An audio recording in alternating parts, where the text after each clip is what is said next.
What is up, team? This week on the vlog, Leo comes on a car journey. The little man over here, look Leo, that's you. We're getting Leo used to car journeys because obviously my missus, Robin, is from Glasgow and we will have to drive a fair amount, and we'll take him with us or when we're going away, because you can take your cat weekends away apparently. So we're getting him used to it. Turns out he's not that fussed, he just runs around. Obviously when I'm driving he doesn't run around because that would be dangerous. But this is what I'm currently doing. I have brought Robin, she's getting a massage, and it's easier if I just take her because she doesn't know the way around Dundee. And now I'm just sitting in the car just playing with this wee man who seems to be enjoying looking out the window, don't you? Yep. So any of you people out there who take your cats on journeys, now we just need to get them on the lead and we'll be sweet. The rest of the vlog will be all fitness related and me ranting about stuff most likely, but you know, good way to start with me and the big man. Look at him, he's grown about, he's up a couple of kilos since we got him. Up a couple of kilos. Look at him, massive. Eats loads of food, give him loads of mass gainer and that. Is that what people still give them? Protein shakes right after he works out, anabolic. Hey, anabolic. Yep. Right, goodbye from me and Leo. What's up, people? First of all, before I go into this, there's a tent there with loads of like drink beside it. I bet you some students had too many cans and fallen asleep in Magdalen Green, so they will be cold. So anyway, I had the weekend off there. I was away doing stuff that I won't mention, but anyway, my last training day was Thursday. It is now Tuesday, which is normally leg day, but Carl has gave me another deload, so I'm off training until Saturday. So basically, if I was to be in a TV show, it would be called The Deload Diaries, and Carl would be the fucking producer, because honestly I can't remember off the top of my head, but in 14 weeks I'm sure I've had 5 deloads, and yeah, obviously it is going to be annoying because I just love training. But the reason for this one was the fatigue build up to the end of last week was just high, like recovery wasn't there. I was still progressing movements, but it was difficult. So the idea is just to give me a full week off. He's put my steps up a little bit, but I'll just be like relatively active and go back to training Saturday, when we will start the new training phase. So just a slight change and stuff. The program's slightly different, but the idea is the same areas need brought up. There's just a little bit more volume in the lower body, which obviously in the hamstring area, which is what I need. So that'll start Saturday.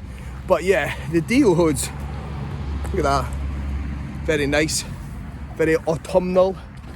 Same as the hat, as I said the other week.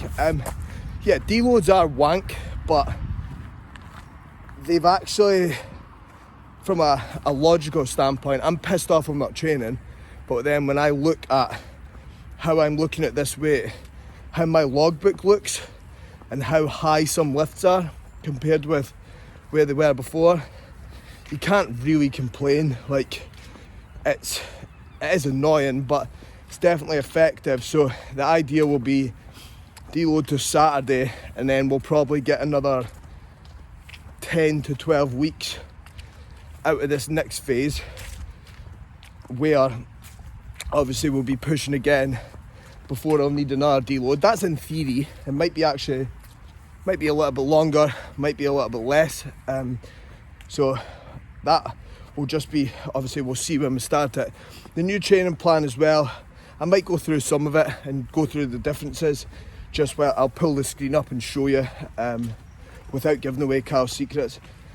What I think is definitely a good thing as well, my lat injury actually feels, touch wood, the best it's felt. So what that means is if I've got 5 days off training, I can really work on the rehab stuff, but I'm not loading it.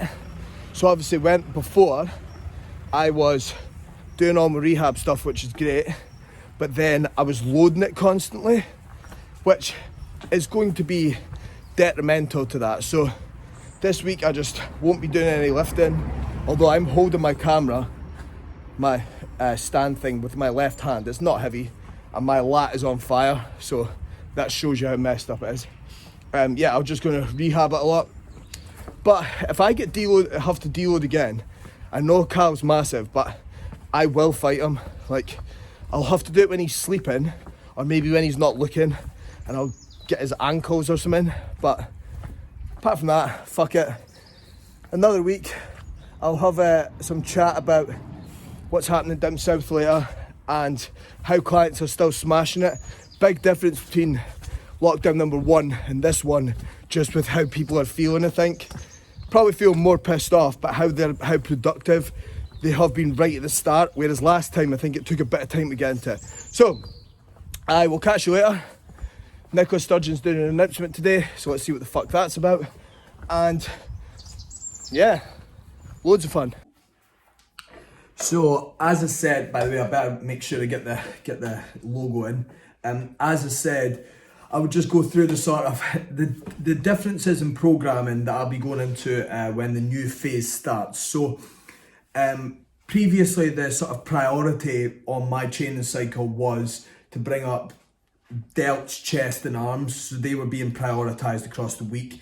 Reduced volume on my lower body, which is obviously my stronger area. Well, reduced volume on quads even, because they're my strong area. My hamstrings are shit. But anyway, that's how we'd set it up. I was only training 4 days a week. Now, this was just because we were getting a lot of results from it, but also just to let my sort of fatigue from prep, lockdown, etc. kind of even out. So we've been pushing that for 14 weeks, and to be honest, in the before and after photos from my shoot to now, you can see the benefit and the progression that's been made. My arms are still not growing, but me and Cal spoke about that, and it was basically just down to the fact, because of my lat injury, it's making it quite difficult, and also because at the end of your session, when you get there and you're fatigued from training so hard, it's hard to progress those. So he's made some considerations there to change it, but the difference is there's an added 5th day. So I'm now training, day 1 is pushing arms. So again, throughout the session, it's predominantly chest focused. There's only a small amount of delts. Day 2 is lower. So obviously that's the day I train with Vaughn at Body Academy. So prioritising a bit more quads on that. There's a couple of things that I will need to adapt though, just because it won't work at the gym, but that's how that's set out. Day 3, I go into a pull rotation. So normally I was training pull on a Saturday, which I still am, but this is the added rotation, which we'll see how recovery is after that, because to be honest, after legs, I am fucked the next day. So chances of me being able to be on the money there aren't that high, so that'll just be a case of feedback. And that's what's great about coaching, what people don't really understand. Feedback's allowed. You need to see what's working and what isn't. So anyway, that's going into a pull session, a little bit of arms in there as well. The way it's programmed, there's not any lower back loading, so it's all supported, because after lower days, with like even just loading to a hack squat, my lower back is quite fatigued. And then I have rest day, go back into a push session, which again is mainly chest volume. My delts don't need as much to grow, but there is a few more delt movements in that. It's also got some calves. And then I go back to my second pull rotation. So this is the new session that's in there. So I was only doing 4. This is the 5th day, and it is pull and hamstrings. So I start off with some hamstring work, like a lying leg curl, RDL. We've swapped out the straight leg deadlifts just because, although I was moving really well on them, I just wasn't progressing them. And if we're not progressing, we're not growing. So we went into an RDL, which I've not done. I actually tore my lat on an RDL. That's why I've got this injury. So I've not done one since. So we'll fucking see how that is. And then, yeah, it's predominantly upper back after that. So the way it's set out is the same idea. We've just got a few different movements like cluster sets, drop sets, whereas at the start I didn't have that, just because, as I said, we were managing fatigue. So we should see a real bit of progression from that in theory. I say in theory, in execution. With the program, just for anyone that is ever starting a new rotation, how you want to set it up and think about it. I basically just run it for a week and just keep note of everything in my logbook, and I'll be like, oh, this isn't working, that's not working. So obviously I know, like for example, Cal has got a dumbbell press in here. I can't dumbbell press because my left hand, I had surgery on it when I was younger, so I can't hold the dumbbell. So obviously I'm not going to do that. I'll just swap that for a movement that is hitting the same muscle. There's also like a 45-degree hip extension on both lower and pull day. On the lower body at the gym we go to, it doesn't have a 45-degree hip extension. So I'll just swap that for another glute-based movement. So all in all, pretty simple. We've got some DC rest pauses in there. We've got some like drop sets, as I said. So it'll be fun just to get them back in, and we'll see how progression goes over the next 12 to 20 weeks really of this cycle. So this is Grace, she's not saying anything. She's actually that tall, that's her standing up, and she's evil, so like, quite painful. But anyone in Dundee comes here, and I might just put this on a time lapse so you can see, since everyone keeps asking me. Also, look how funny this. You can actually see my lips through that, looks very strange. I might just put this on a time lapse since everyone asks what treatment to get.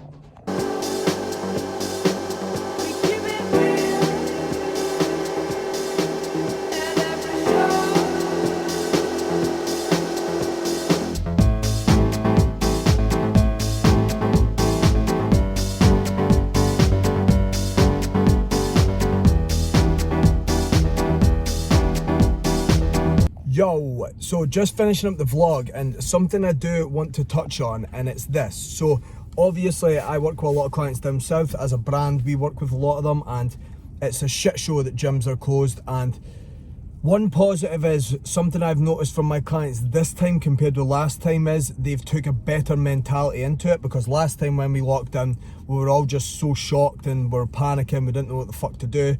This time we know it's going to be a month unless Boris changes his mind, which fucking wouldn't surprise me, big Toby. But people seem more positive going into it, and I've had clients that have just basically said, look, it's a month, let's just fucking get it done. And that's the same with you guys. So if anyone is down south and you're struggling, you don't really know how to set up your routine, you're pissed off at the gyms being shut, please drop me a DM. I'm always here to chat to people, because I know how hard it is when gyms shut. So remember, well, now when this comes out, it's 3 weeks of graft left to do in the house. Then you'll be back on the hack squat. So if anyone is struggling, please drop me a DM. And as usual, if anyone's got any questions they want me to cover, please just fire away. Anyway, catch y'all later, and I hope you have a nice week.